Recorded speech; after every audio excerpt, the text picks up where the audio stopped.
नैहर में पेन्हलिया सुटय सजनवा घूमे के सगर हलई छुटय सजनवा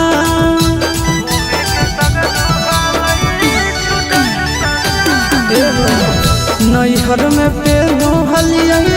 सुटय सजनवा घूमे के सगर हलई छुटय सजनवा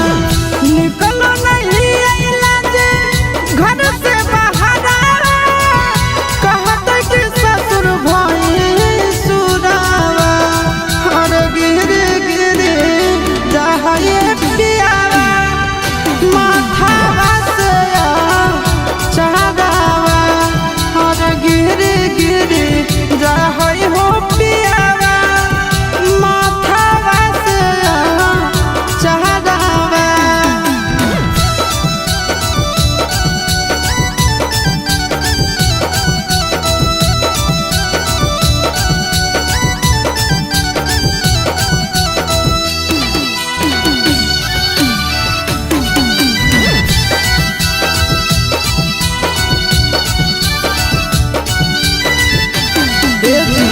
सड़िया नहीं संभरो है बड़ी है झमेला बात मानो आशीष नंदन यमुना नगेला